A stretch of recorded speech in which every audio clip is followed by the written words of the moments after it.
Hello everyone, আমার আরেকটা নতুন মিনি ব্লগে তোমাদের সবাইকে ওয়েলকাম। তো দেখো, আজকে সকাল 11টা নাগাদ মা গেছিলো একটু বাগানে সবজি তুলতে। তো তেমন কিছুই সবজি পায়নি, পেয়েছে কটা বেগুন আর এইদিকে পেয়েছে কটা কাঁচা লঙ্কা। কিন্তু কাঁচা লঙ্কাগুলো অনেকদিন তোলা হয়নি বলে পেকে গেছে। তো পাকাগুলো মা এক সাইড করে রাখছে, আর ওইগুলো ছিল বোম্বাই লঙ্কা। তো আমরা এটাকে তো বোম্বাই লঙ্কা বলি, আর তোমরা এই লঙ্কাটাকে কী বলো প্লিজ কমেন্ট করে জানিও।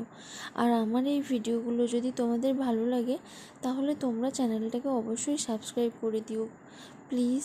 আর এইদিকে দেখো, তারপরে মা ওই লঙ্কাগুলো বাছছিল আর আমি এইদিকে দুপুরে রান্না করছিলাম। এইদিকে বানিয়েছি একটা সবজির তরকারি, তারপর একটা ওই মাছের ঝাল বানাবো, এই জন্য টমেটো, পেঁয়াজ কুচি আর কাঁচা লঙ্কা কুচি এগুলো করে রেখেছিলাম।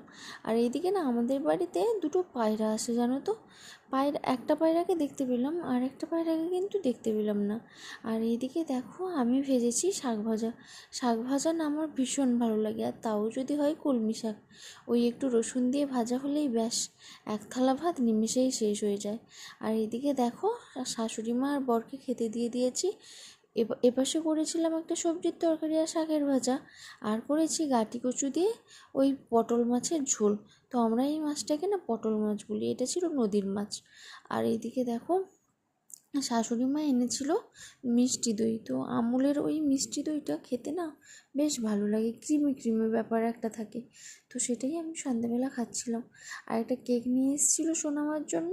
আমি বললাম এখন আর সোনামাকে সন্ধ্যাবেলা কেক খাওয়াবো না, কেকটা যদি খাওয়াই সোনামা রাতে ওই রকম কিছু খাবে না, তাই কেকটা ভালো আছে বলে আমি রেখেই দিলাম।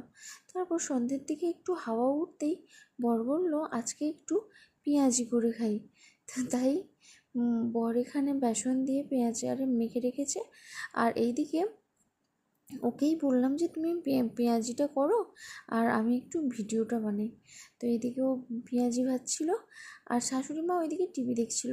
জানো তো, তোমাদেরকে না রেগুলার আমি ভিডিও দিতে পারছি না, কারণ আমার কেন জানি না মাঝে মাঝে মনটা এত ভীষণ খারাপ হয়ে যায় যে তোমরা ভিডিও দেখে চলে যাও, কিন্তু তোমরা আমার চ্যানেলটাকে কেন সাবস্ক্রাইব করো না? আমি এটাই তো বুঝতে পারি না। তোমাদের যদি সাপোর্ট না পাই তাহলে আমি এগোবো কী করে, আর এরকম সুন্দর সুন্দর ভিডিও করবো কী করে? আমার ভিডিওতে কোথায় কোনো খামতি থাকলে তোমরা অবশ্যই আমাকে জানাবে। আর তোমাদের না ভালোবাসা ছাড়া এগুলো কখনোই সম্ভব নয় জানো।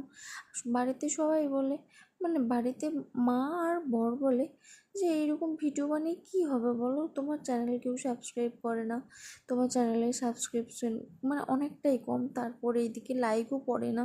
তোমরা প্লিজ প্লিজ আমার ভিডিওতে লাইক করে দিয়ে যেও প্লিজ। আর